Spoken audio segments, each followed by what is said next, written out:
মানে আপনি কি প্রশ্ন করবে এটা আমি চিন্তা করছি, যে একটা মানুষ 550 কিলোমিটার নদী সাঁতরেছে।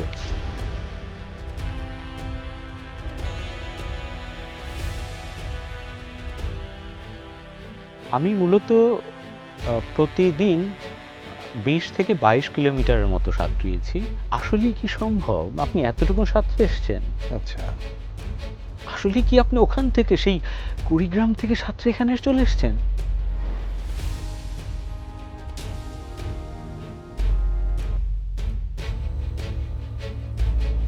যে আপনি যখন সুইমিং করছেন তখন কি কোনো মাছ আপনাকে ঠুকুর দিয়েছে কিনা, কিংবা কোনো কুমির আপনাকে লেজ দিয়ে বাড়ি দিয়েছে কিনা, কিংবা ঘড়িয়াল দেখেছেন কিনা, এই টাইপের কোনো ঘটনা ঘটেছে? হ্যাঁ, কুমির আসলে আপনি আজ আমাকে দেখতে পারতেন না এখানে। হয়তো ইন্টারভিউটা কুমিরের সাথেই হতো।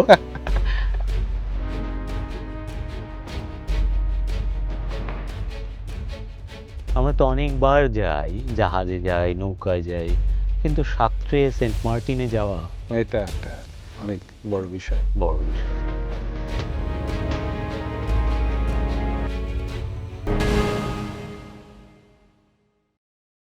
হ্যালো বন্ধুরা, আশা করি আপনারা সবাই ভালো আছেন। আপনাদেরকে স্বাগতম স্টিম আড্ডাতে। আজকে এমন একজন মানুষকে আমরা অতিথি হিসাবে নিয়ে এসেছি, যে মানুষটি ওশানম্যান হিসাবে খ্যাত সারা বাংলাদেশে। যে মানুষটি শুধু বাংলাদেশের নদীতে নয়, পৃথিবীর বিভিন্ন জায়গার সাগর মহাসাগরে সুইমিং করেছেন। যে মানুষটি ভ্রমণ পছন্দ করেন, যে মানুষটি কবি এবং অনুবাদক, নানান গুণে গুণান্বিত এই মানুষটি আমাদের মোহাম্মদ রফিকুল ইসলাম রফিক ভাই। রফিক ভাই, আপনাকে স্বাগতম স্টিম আড্ডাতে। আপনাকে অনেক ধন্যবাদ। এই মানুষটাকে যখন দেখি টেলিভিশনের পর্দায় কিংবা ফেসবুকের পর্দায়, যে আপনি সুইমিং করে বেড়াচ্ছেন পৃথিবীর বিভিন্ন মহাসাগরে, বিভিন্ন সাগর, ইভেন কি বাংলাদেশের নদীতে, এই যে এই মানুষটির হয়ে ওঠার গল্পটা আজকে আমরা শুনবো। আপনি একজন কবি মানুষ, আপনি একজন লেখক মানুষ, আপনি একজন সাহিত্যপ্রেমিক মানুষ, এবং আরেকটি আপনার বড় পরিচয় হচ্ছে আপনি একজন ইঞ্জিনিয়ার মানুষ। এইখান থেকে নদী প্রীতিটা কি করে আসলো, কিংবা সুইমিং কি করে শুরু করলেন? জলের প্রতি ভালোবাসা আমার শৈশব থেকেই। যেহেতু গল্প, উপন্যাস, কবিতা এর প্রতি একটা শৈশব ভালো লাগা আছে, ভালোবাসা আছে। প্রথমত সেগুলোর মধ্যে দিয়েই নদী, প্রকৃতি বা আমাদের দেশের বাইরে যে বিশাল জলরাশি, তার প্রতি আগ্রহটা আসলে ওখান থেকেই। বলতে পারেন সাহিত্য আমাকে অনেকটা এই দিকটায় ঠেলে দিয়েছে। রোমাঞ্চের প্রতি ভালোবাসা, প্রকৃতির প্রতি ভালোবাসা আর এসবের আস্বাদ নেওয়া। না, সাহিত্যের সাথে তো নদীর, সমুদ্রের, পাহাড়ের সব জায়গায় একটা মিল রয়েছে, কিন্তু যেহেতু আমাদের পৃথিবীতে 1/3 কিন্তু জলরাশি। একদম ঠিক বলেছেন। আমাদের, হ্যাঁ, 1/3 জল, এবং আপনি যদি দেখেন আমাদের শরীরে অধিকাংশ অংশই কিন্তু জলীয়। তো যখন ভেতরের এই জলীয় অংশ বাইরের মহাবিশ্বের বা আমাদের পৃথিবীর জলীয় অংশের সাথে মিশে যাওয়ার একটা আকুতি নিশ্চয়ই আছে। হয়তো আমাদের সবাইকেই সেই আকুতি তাড়া করে। কেউ আমরা হয়তো ডাকে সাড়া দিই, আর কেউ প্রাত্যহিকতার চাপে হয়তো সেটা হয়ে ওঠে না। কিন্তু সেই জল ডাকে, জল না। নদী ডাকে, বিল ডাকে, সমুদ্রও ডাকে, মহাসাগরও ডাকে। হয়তো এই ডাকে সাড়া দিয়েই নদীর কাছে ছুটে যাওয়া। প্রথমে কবে গিয়েছিলেন এই নদীর কাছে কিংবা জলের কাছে? জলের কাছে আমার হয়তো, আমি সেই ঘটনা মনেও করতে পারছি না এত আগে। সেটা আমাদের গ্রামেই, আমাদের গ্রাম দুইটা নদীর মাঝখানে একটা ছোট্ট নদী হুরাসাগর, আর দূরে বড় যমুনা নদী। তো এই দু নদীকেই শৈশব থেকেই দেখা। কিন্তু আমার সাঁতারটা মূলত পুকুরে, বাড়ির পুকুরে। তো সেখানে কবে নেমেছি প্রথম আমি এখনো মনে করতে পারছি না। আচ্ছা। কিন্তু সেই অনুভূতিটা, শৈশবে পুকুরে দাপিয়ে বেড়ানো, নদীতে সাঁতরানো, ভেলা ভাসানো, এই স্মৃতিগুলো শৈশব থেকেই আমাকে খুব আনন্দ দেয়। দেয়। তারপর আসলে নদীটাকে আরও কাছ থেকে, দেশের এত নদী, বলা হয় 13শত নদী আমার বাংলা, হ্যাঁ। এই নদীটাকে, নদীগুলোকে আরও কাছ থেকে, আরও নিবিড়ভাবে কিভাবে দেখা যায় সেটা ভেবে আমরা প্রথমে যেটা করলাম, যে আমরা নদীগুলোকে কায়াকিং করলাম। কায়াকিং? হ্যাঁ, যেটাকে অনেকে ক্যানো বলে, ছোট ক্যানো। নৌকা, হাতের বৈঠা দিয়ে এটা বেয়ে চলতে হয়। তো সেইটা নিয়ে আমরা ছোট ছোট নদীর উৎসমুখ থেকে যেখানে মিশেছে অন্য নদীর সাথে সেই পর্যন্ত আমরা কায়াকিং করতাম। যেমন আমরা করেছি বংশাই নদী, আচ্ছা, হ্যাঁ, আমরা করেছি কালীগঙ্গা নদী মানিকগঞ্জে, এটা পুরোটা আমরা কায়াকিং। এটা কত সালের ঘটনা বলছেন? এইটা 2020 সালে, এটা 2020 সালে, হ্যাঁ, আচ্ছা। এটা আমরা পরে করেছি এই নদীগুলো, তাছাড়া আগে থেকেও কিছু কিছু করা হতো। আচ্ছা, তো কায়াকিং করতে গিয়েই মনে হলো যে আমরা তো কায়াক মানে কি, যে আমরা জলের সমান্তরালে জলের উপরে ভাসছি, হ্যাঁ, মানে কিন্তু- জলের উপরে আপনি ভেসে ভেসে হ্যাঁ যাচ্ছেন। ভেসে যাচ্ছি, কিন্তু আমি দেখছি জলের রং দেখছি, জলের স্রোত দেখতে পাচ্ছি, চারপাশে গাছপালা দেখতে পাচ্ছি, কিন্তু জলের যে একটা স্বাদ, আমার শরীরে তার স্পর্শটা কেমন হবে সেই স্পর্শটা তো আমার নেওয়া হয়নি। তখন মনে হলো যে এই প্রকৃতির মধ্যে নদীর মধ্যে যদি আমি সাঁতরে যাই তাহলে আমার শরীরের প্রত্যেকটা অংশ অনুভূতিটা আরও গাঢ় হবে। সেই গাঢ় অনুভূতি নেয়ার জন্যই মূলত নদীতে সাঁতার। সর্বশেষ যে সাঁতারটা আপনি দিলেন 550 কিলোমিটার জি, বাংলাদেশের নদীপথে, যেটাকে আমরা বলি গ্রেট ডেল্টা সুইম। সুইম, এবং সেটা শুরু করেছিলেন আপনি কুড়িগ্রাম থেকে, একদম শেষ করেছেন বঙ্গোপসাগরে গিয়ে। জি, এই রোমাঞ্চকর গল্পটা, কিংবা আমি আসলে মানে আপনি কি প্রশ্ন করবে এটা আমি চিন্তা করছি, যে একটা মানুষ 550 কিলোমিটার নদী সাঁতরেছে, এটা যে কত শত শত ধরনের আপনার অভিজ্ঞতা রয়েছে এর ভিতরে। হ্যাঁ, বিস্তর অভিজ্ঞতা। বিস্তর, অসংখ্য। আপনি এই অনুভূতিগুলোকে বিভিন্নভাবে ভাগ করতে পারেন। প্রথমত, যে সেই জলের সাথে আমার অন্তরঙ্গতা কেমন ছিল, জি, সেই অনুভূতিগুলো একটা দিক।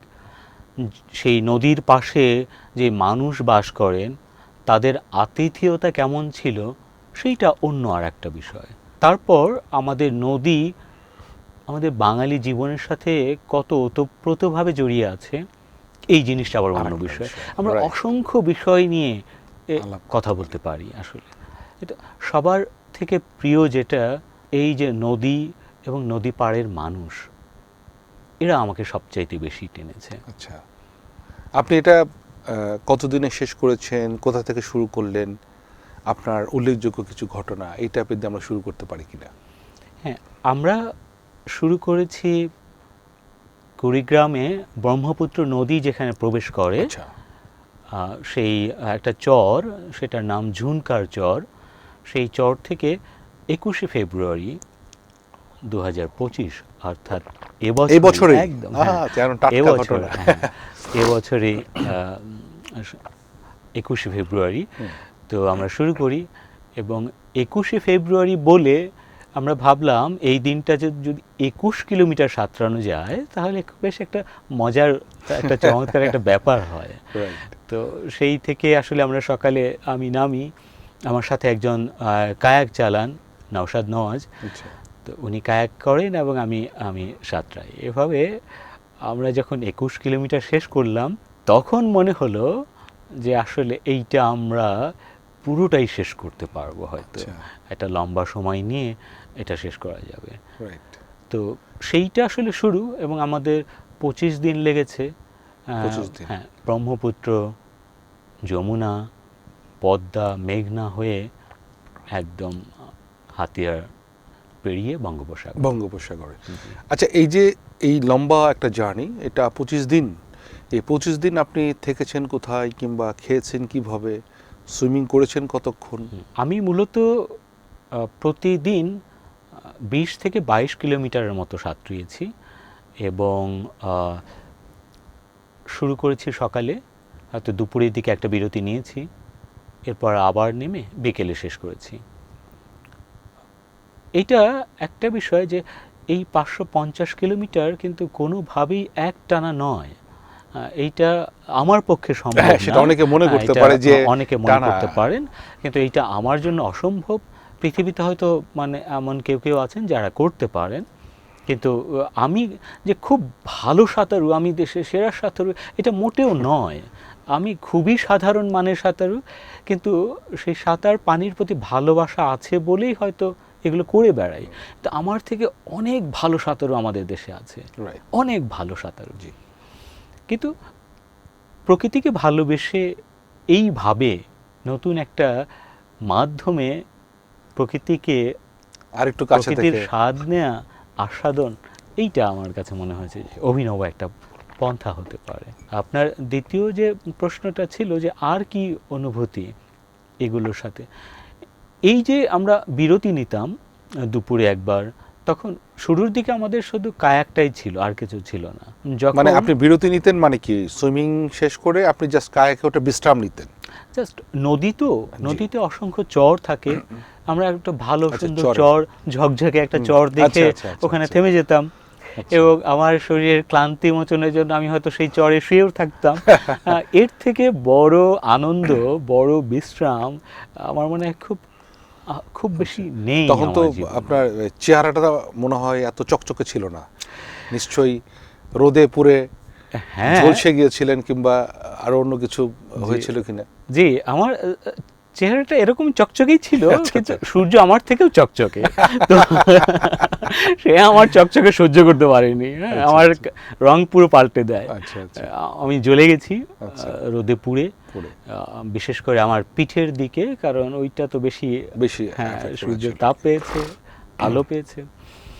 তো সেই জায়গাগুলো আহ, আমরা যখন পেরিয়ে আসি, তখন বিশেষ করে বিকেলে যখন আমরা সাঁতার শেষ করে কোনো একটা চরে বা নদীর পাড়ে এসে থেমেছি, তখন স্বভাবতই আমাদের সেই রঙিন চকচকে কায়াক দেখে উৎসাহী মানুষ জড়ো হয়ে যেত। আচ্ছা, বরাবর যেখানেই থেমেছে সেখানেই। আচ্ছা।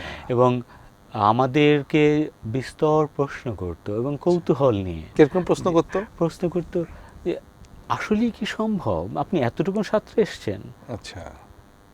আসলে কি আপনি ওখান থেকে সেই কুড়িগ্রাম থেকে সাঁতরে এখানে চলে এসছেন? এইটা শুরুর দিকে মানুষ বিশ্বাস করতে চাইতো মানে না, আপনি যে বাংলাদেশে, এটা তো বিশ্বাস করতো? হ্যাঁ, সেটা বিশ্বাস করতো নিশ্চয়ই। আমি বাংলা বাংলাদেশের বলি। মানুষ তো কায়াকে করে এভাবে হ্যাঁ, ভ্রমণ করবে, এটা তো আমাদের কালচারেই নাই, জি, কিংবা কেউ জানেও না, গ্রামের মানুষ বিশেষ করে। কিন্তু আশ্চর্যের বিষয়, তাদের যখন বিশ্বাস হলো যে হ্যাঁ এটা সম্ভব, এবং তাদেরকে যখন বলা হলো যে এইটা খুব জটিল কিছু না, কঠিন কিছু না, একটা বিশেষ কায়দায় সাঁতারটা জানলে আপনি অনায়াসে এটা করতে পারেন।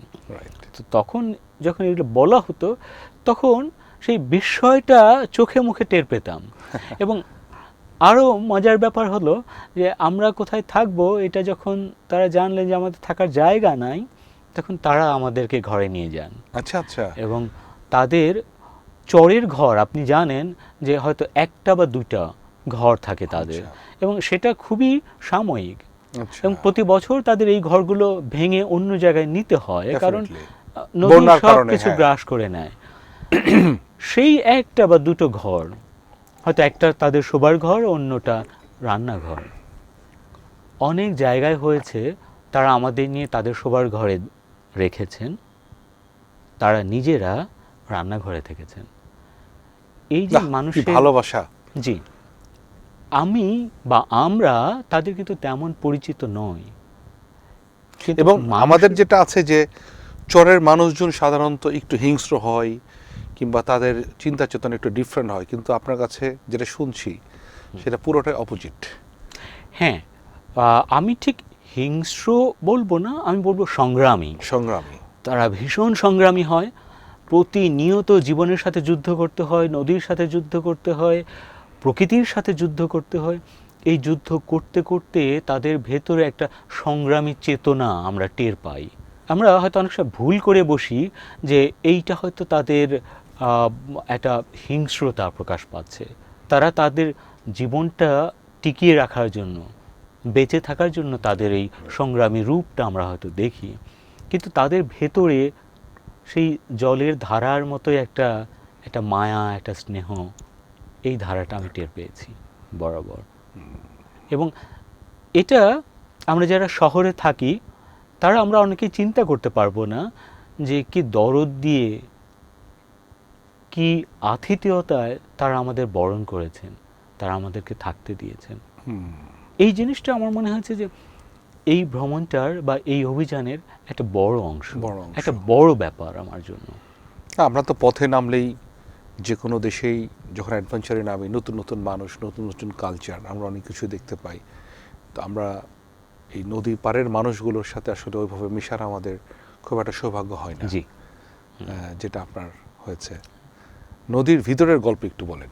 হ্যাঁ, যে আপনি যখন সুইমিং করছেন তখন কি কোনো মাছ আপনাকে ঠুকুর দিয়েছে কিনা, কিংবা কোনো কুমির আপনাকে লেজ দিয়ে বাড়ি দিয়েছে কিনা, কিংবা ঘড়িয়াল দেখেছেন কিনা, এই টাইপের কোনো ঘটনা ঘটেছে কি? হ্যাঁ, কুমির আসলে আপনি আজ আমাকে দেখতে পারতেন না এখানে, হয়তো ইন্টারভিউটা কুমিরের সাথেই হতো। যাই হোক, সেই সৌভাগ্য হয়নি। আচ্ছা, যদি এটা হওয়ার কথা ছিল, কারণ আমাদের যেই নদী, যেই মোহনা, জি, এখানে কুমিরের আবাস হওয়ার কথা এবং বরাবর ছিল, সেটা আজ নাই। না, যমুনাতে যেমন পদ্মা যমুনাতে কিন্তু কুমির সিরাজগঞ্জের দিকে অনেক সময় দেখা যায়। জি, এখন আমরা, কিংবা শুশুক দেখেছেন কিনা? হ্যাঁ, কুমির না দেখলেও শুশুক দেখেছি আচ্ছা, অনেক। বাহ। এমনও হয়েছে যে আমি এবং শুশুক, বেশ আচ্ছা। কয়েকটা শুশুক, আচ্ছা। একবার তো ৯টা শুশুক, আর আচ্ছা।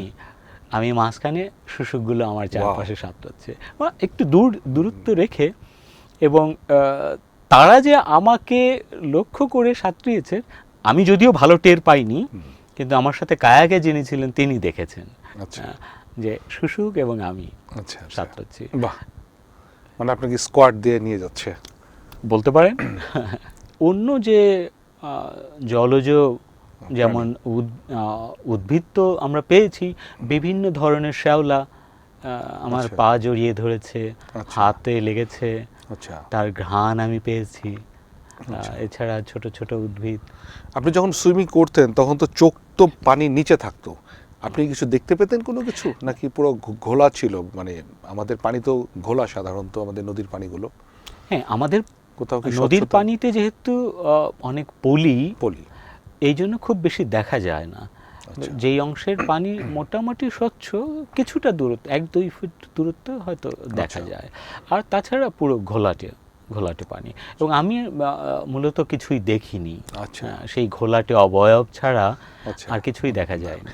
আমি চিন্তা করলাম যে লম্বা জার্নি ৫৫০ কিলোমিটার, হয়তো বা কোথাও কোনো স্বচ্ছ জল আছে কিনা আমাদের দেশের, এটা জানার জন্য প্রশ্নটা করেছিলাম। হ্যাঁ, শুরুর দিকে জল কিছুটা স্বচ্ছ, আচ্ছা, শুরুর দিকে। সেই জলগুলো বেশ কিছু দূর দেখা যায়, সেটা কিন্তু আমরা যত নিচের দিকে নামি, পলি বাড়তে থাকে, নদীর জল ঘোলাটে হতে থাকে, এবং তখন আসলে খুব একটা কিছু দেখা যায় না।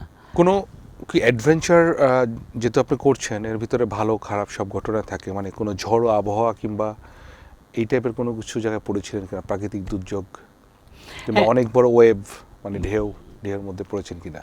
হ্যাঁ, বড় ধরনের কোনো প্রাকৃতিক দুর্যোগে পড়িনি, আচ্ছা। কিন্তু আমরা যখন মেঘনা নদীতে যাই, আপনি জানেন যে উত্তাল মেঘনা, উত্তাল মেঘনা। সেই মার্চের মেঘনা, আচ্ছা। সেই রূপটা আমরা দেখেছি। আচ্ছা। যেমন হাওয়া দিচ্ছে, সেই হাওয়ার তোড়ে বেশ বড় বড় ঢেউ আসছে। আচ্ছা। এক সময়, ঠিক ওই সময়ে চট্টগ্রামের দিকে বোধহয় কোনো একটা সংকেত চলছিল, আচ্ছা। ৩ বা ৪। আচ্ছা। তো সেইটার ঝাপটা, সেটার হাওয়াটা তো ওদিকেও আসে, সেইটার হাওয়াতে মেঘনা বেশ উত্তাল হয়ে পড়ে। এবং যেটা ঘূর্ণি থাকে, এরকম ঘূর্ণিতে কি পড়েছেন কখনো, মানে যে পানি ঘুরতে থাকে? হ্যাঁ, এটা তো নদীর বিভিন্ন জায়গায় হয়।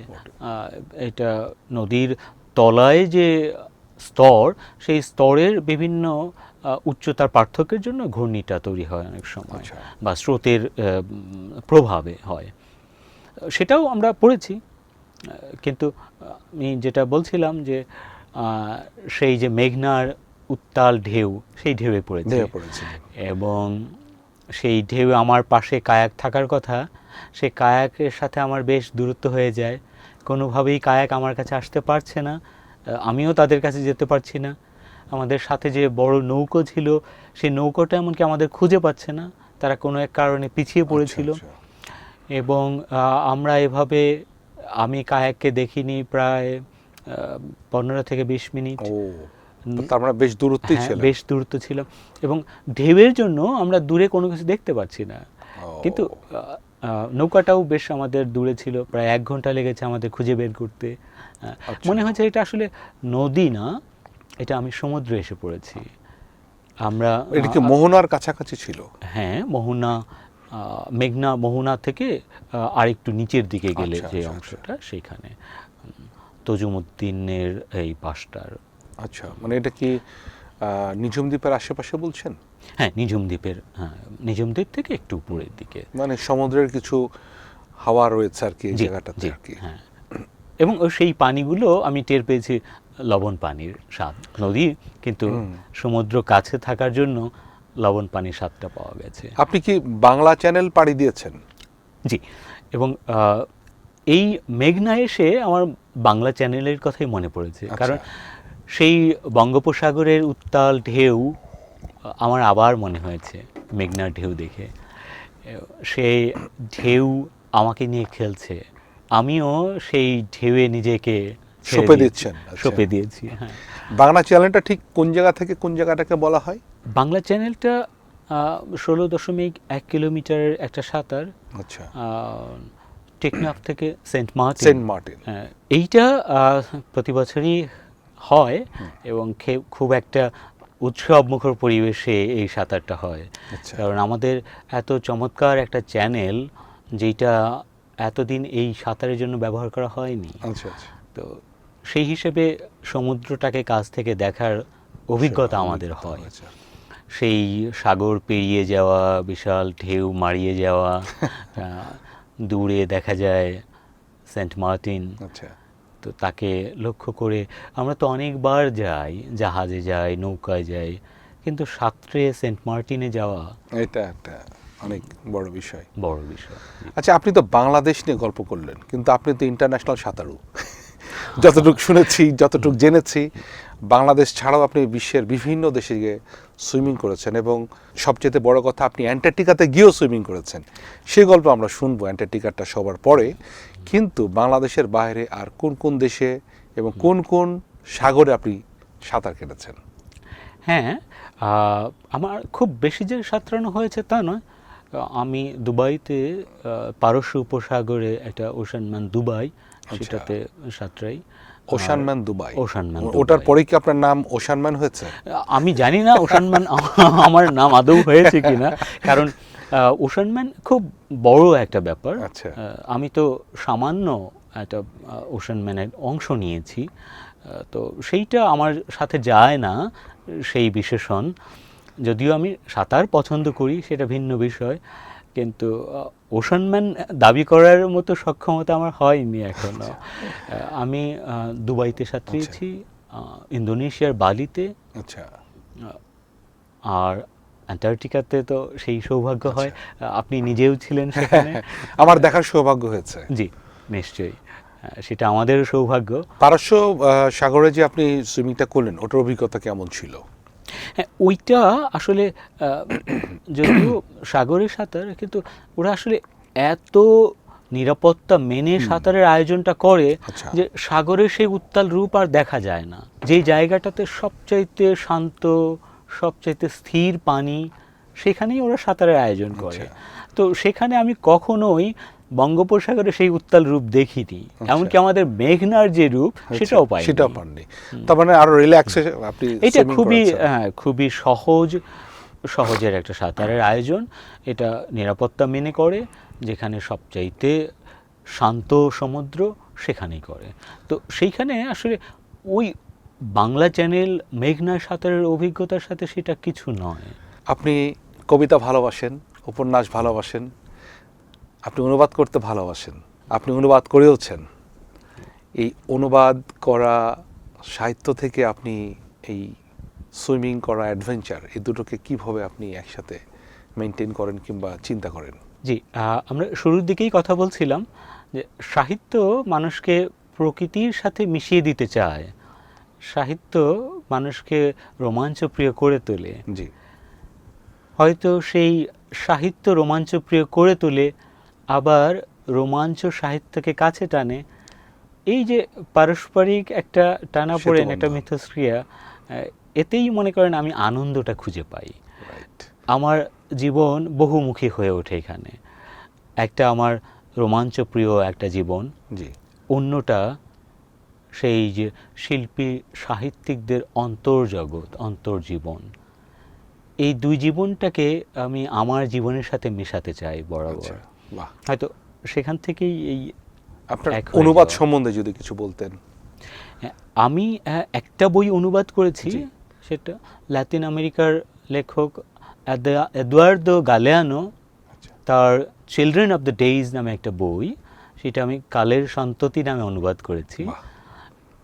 এটা একটা অভিনব বই, যেটা ৩৬৫ দিনের উপরে লেখা, কিন্তু বিশ্বের বিচিত্র অভিনব সব বিষয় নিয়ে এই লেখাটা, এই বইটা। আচ্ছা, এটা কবে করেছেন? এটা ২০২৪-এ 24-এ। বইমেলায় এসছে। বাহ। আমরা এবার আপনার কাছে জানতে চাইব আপনার সবচেয়ে রোমাঞ্চকর এই সাঁতার জগতের অনুভূতি। অ্যান্টার্কটিকাতে কিভাবে সাঁতার কাটলেন, কিংবা যেখানে -৭০-৮০ ডিগ্রি পড়ে সেখানে আপনি সেই সমুদ্রে আপনি সুইমিং করেছেন। তখন অবশ্য মাইনাস ছিল না, ছিল না, প্লাসই ছিল, জি। কিন্তু প্রচুর উইন্ড ছিল, জি। এবং সেটা দেখার সৌভাগ্য আমার হয়েছে।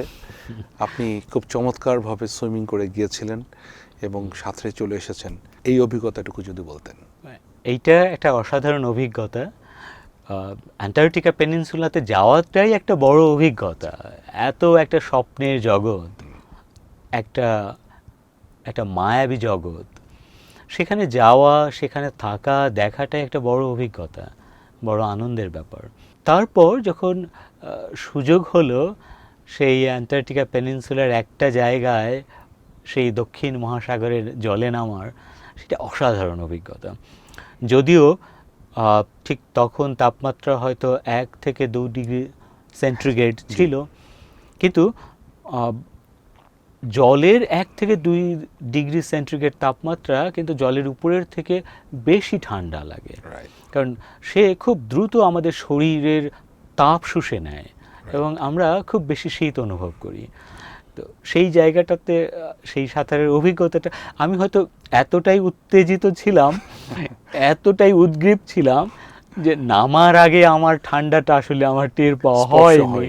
হ্যাঁ, ঠিক যখন আমি নামি এবং 5-7টা স্ট্রোক দিই, তারপরেই মনে হয়েছে যে এই জল তো আর কোথাও পাইনি।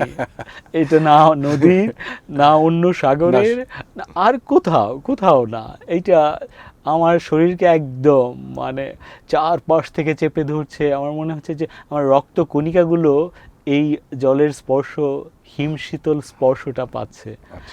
তো আমি না, আমার রক্তও টের পেয়েছে যে এই জলের স্পর্শটা এটা আসলে যে অ্যান্টার্কটিকা, এটা বোঝা যাচ্ছিল একদম। এবং আমি পরে ভাবি যে আমার রক্ত এইভাবে টের পায়, তো সেখানকার তিমি, সিল বা পেঙ্গুইন তারা কিভাবে টের পায়? তারা নিশ্চয়ই প্রতিনিয়ত এই অনুভূতির মধ্যে দিয়ে যায়। যদিও তাদের শরীরে চর্বির পরিমাণ বেশি বলে সেই ঠান্ডাটা হয়তো আমাদের মতো লাগে না, এই জন্য তারা সেখানে টিকে যায়। অ্যান্টার্কটিকা যাওয়ার পরে ওখানে কি আপনাকে সাহিত্য টেনেছে?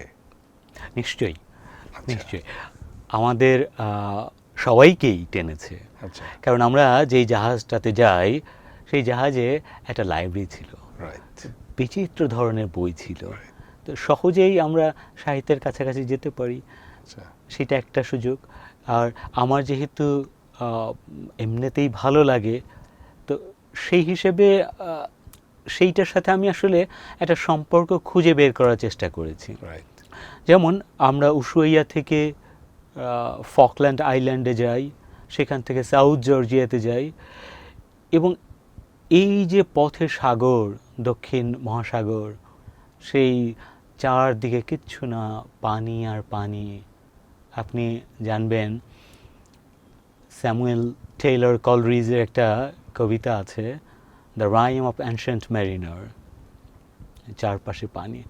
সেই নাবিক যিনি একটা অ্যালবাট্রাস পাখিকে হত্যা করে, তারপর তার জাহাজ সমুদ্রে স্থির হয়ে যায়, কোথাও যেতে পারে না, খাবার শেষ হয়ে যায়, পানি শেষ হয়ে যায়, এবং তারা মৃত্যু পথযাত্রী হয়। ঠিক সেই সময় দেখে সাগরে ভেসে যাচ্ছে কিছু সাপ, বর্ণিল সাপ, এবং সেটা দেখে তার উপলব্ধি হয় যে সৃষ্টির এই যে এত এত উপহার আমাদের জন্য, এই যে বর্ণিল সাপ, এটা তো আমাদের জন্য একটা আশীর্বাদ। একে ভালোবাসতে হবে, এর মধ্যে দিয়ে প্রকৃতির প্রতি আমাদের নিবেদিত হতে হবে। আর তারপরই বাতাস আসে, তাদের জাহাজটাকে ভাসিয়ে নিরাপদ জায়গায় নিয়ে যায়। এই যে কবিতাটা, আপনি জান এই ঘটনা একটা বাস্তব ঘটনাকে নিয়ে লেখা, এবং সেটা আমাদের ওই পথেই ছিল। আমরা যখন উশুয়াইয়া থেকে ফকল্যান্ড আইল্যান্ড এবং সাউথ জর্জিয়ার মাঝে যে জায়গাটা, ঠিক সেই জায়গাটাতেই দ্য অ্যানশিয়েন্ট মেরিনারের সত্যিকার ঘটনাটা ঘটেছিল। তো যখন আমি ওই পথ দিয়ে যাই, আমার সাহিত্যের এই অংশটা আমাকে এমন নিবিড়ভাবে টানে, ওই প্রকৃতির সাথে মিশিয়ে দেয়, আমি ঠিক সেই অষ্টাদশ শতাব্দীতে ফিরে যাই, আবার সেই দক্ষিণ মহাসাগরে ফিরে আসি, আবার আমাকে দেখি, চারপাশের সেই প্রকৃতি দেখি, অ্যালবাট্রসকে উড়ে যেতে দেখি, এবং মনে হয় যে ঠিক সেই অ্যালবাট্রস, সেই সাগর, সেরকম পথে আমি হাঁটছি। এটা কি একটা বিশাল গর্বের ব্যাপার, আনন্দের ব্যাপার। সমস্ত কিছু মিলিয়েই যে অনুভূতি, সেটা আসলে অন্য কিছুতে হয়তো প্রকাশ করা যাবে না। সেটাই, আমরা আসলে যেখানেই যাই না কেন, আমরা সাহিত্যের মধ্যে থাকতেই পছন্দ করি, আমরা গল্পগুলো ভাবতে পছন্দ করি। আমরা যারা অ্যাডভেঞ্চার জগতে আছি, আমরা সেই সবসময় সেই বিষয়গুলোকে লালন করি। অ্যাডভেঞ্চার বা রোমাঞ্চর যে জগৎ, ওখানে অ্যান্টার্কটিকা বা দক্ষিণ মেরু, উত্তর মেরু, এগুলোকে আমরা জানি যে বিশাল বিশাল সব অভিযানের জন্য। রাইট। বিশ্বের সেরা অভিযাত্রী যারা, তারা কিন্তু এই দুইটা জায়গায় অভিযান করেছেন। যেমন অ্যামুন্ডসেন, ফ্যালকন স্কট, এরা একই সাথে কিন্তু দক্ষিণ মেরু অভিযানে যায়। এবং অ্যামুন্ডসেন প্রথমে সেখানে পৌঁছান 14 ফেব্রুয়ারি 1911, এবং তার কিছুদিন পর স্কট পৌঁছান। যদিও স্কটের আগে যাওয়ার কথা, বিভিন্ন কারণে হয়ে ওঠেনি, কিন্তু স্কটের যে রোমাঞ্চপ্রিয়তা, অভিযান প্রিয়তা, এইটা আমাকে খুব বারবার টেনেছে। আমি যখন অ্যান্টার্কটিকা পেনিনসুলাতে, আমার মনে হয়েছে যে এ পথেই তো স্কট ঘুরে বেরিয়েছেন, এ পথেই তো তার দলকে রক্ষা করার জন্য, নিরাপত্তা দেওয়ার জন্য কি প্রাণান্ত সংগ্রামী না করেছেন। আপনি জানেন, তাদের শেষ গন্তব্য বেস ক্যাম্প থেকে মাত্র 11 মাইল দূরে তারা এই জগৎ ছেড়ে চলে যায়। কিন্তু তারা মাইলের পর মাইল সেই ঊষর বরফের মরুভূমি পেরিয়ে এসেছে। খাবার ছিল না সাথে, তাদের সাহায্য করার মতো কোনো প্রাণীও ছিল না। খাবার নাই, কোনো সহায় নাই, ভীষণ ক্লান্ত, পথে একের পর একজন মারা যাচ্ছেন।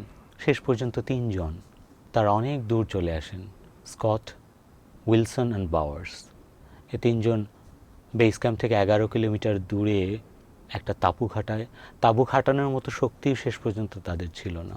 সেই জায়গায় তাঁবু খাটিয়ে তারা কোনো রকমে আশ্রয় নেয়, এবং ঝড় শুরু হয়েছে, তাদের ক্লান্তি অবশ করে দিচ্ছে, তাদের অনাহারে তারা ভীষণ দুর্বল। এই জায়গায় কোনো রকম তাঁবুর মধ্যে তারা আশ্রয় নেয়, এবং সেখানে এক একটা আপনার তারা যা বয়ে নিয়ে আসছে, সেগুলোর সামান্য ওজনও তাদের জন্য অনেক বিশাল ব্যাপার। সেখানে তারা এসে আশ্রয় যখন নেয়, এবং একসময় নিথর হয়ে পড়ে যায়।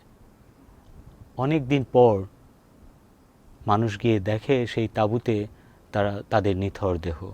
এবং সবচেয়ে আশ্চর্যের বিষয় যে স্কটের শুধুমাত্র অভিযান প্রিয়তা না, স্কট একজন কত বড় দলনেতার কি কি বৈশিষ্ট্য থাকলে এই পর্যায়ের খ্যাতি পেতে পারে, ভালোবাসা পেতে পারে, তা আমরা স্কটের জীবন থেকে দেখি। তার নিজের খাবার তার বন্ধুদেরকে দিয়েছে, সে অনাহারে থেকেছে। এবং আমরা যখন দেখি সেই তাঁবুতে 3 জনের নিথর দেহ, সেখানে দেখা যায় স্কটের যে স্লিপিং ব্যাগ তার মধ্যে সে নাই।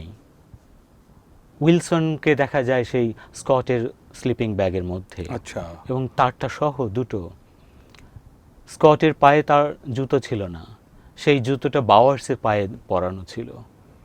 মানে একজন আরেকজনকে স্যাক্রিফাইস করছেন বেঁচে যদি থাকার, তাকে বাঁচানো যায়, বেঁচে থাকার এবং প্রবল সেই চেষ্টা। দুর্বল মুহূর্তগুলোতে স্কট চিঠি লিখছেন বাওয়ার্সের মাকে, উইলসনের স্ত্রীকে। আহা, চিঠি লিখছেন যে, প্রিয় মিসেস উইলসন, এই চিঠিটা যখন আপনি পাবেন তখন হয়তো আমরা না ফেরার দেশে চলে যাব, কিন্তু আপনাকে এই সময় জানিয়ে রাখি আপনার স্বামী উইলসন কি অসাধারণ মানুষ ছিলেন। আমাদের প্রত্যেকের জন্য উনি সর্বস্ব বিলিয়ে দিতেও কখনো কার্পণ্য কল্পনা করতেন না। করেনি। তো সেই উইলসনের জন্য আমি গর্বিত, নিশ্চয়ই আপনিও গর্বিত হবেন। তার নিজের স্ত্রীকে চিঠি লিখছেন, আমি হয়তো এখান থেকে ফিরবো না, কিন্তু আমার সন্তানকে প্রকৃতির প্রতি ভালোবাসা শিখিও, মানুষের প্রতি ভালোবাসা শিখিও। এই যে একজন বড় মানুষ হওয়ার যেসব উপাদান, সব স্কটের মধ্যে দেখা যায়। এবং শেষ যখন তার দেহটা দেখা যায়, তার হাত উইলসনের বুকের উপর রাখা। হয়তো সেই হাতটা সেই তার স্লিপিং ব্যাগটা হয়তো একটু টেনে দিতে যাচ্ছিল, হয়তো একটু উষ্ণতা দিতে যাচ্ছিল। বেঁচে থাকার লাস্ট, বেঁচে থাকার শেষ চেষ্টাটুকু প্রাণান্ত তারা করে চেষ্টা গেছে, তারা করে গেছে। আমাদের এই বিখ্যাত 2 অভিযাত্রী। এবং সেই পথেই যখন আমি যাই, তখন আমি তাদের এই হৃদয়ের উষ্ণতা অনুভব আমি টের করছিলেন পাই। আর কি। রফিক ভাই, আপনার কাছে তো খুব চমৎকার, রোমাঞ্চকর বিভিন্ন জায়গার ভ্রমণ কাহিনী, সাঁতারের কাহিনী, ইতিহাস, অনেক কিছু জানলাম।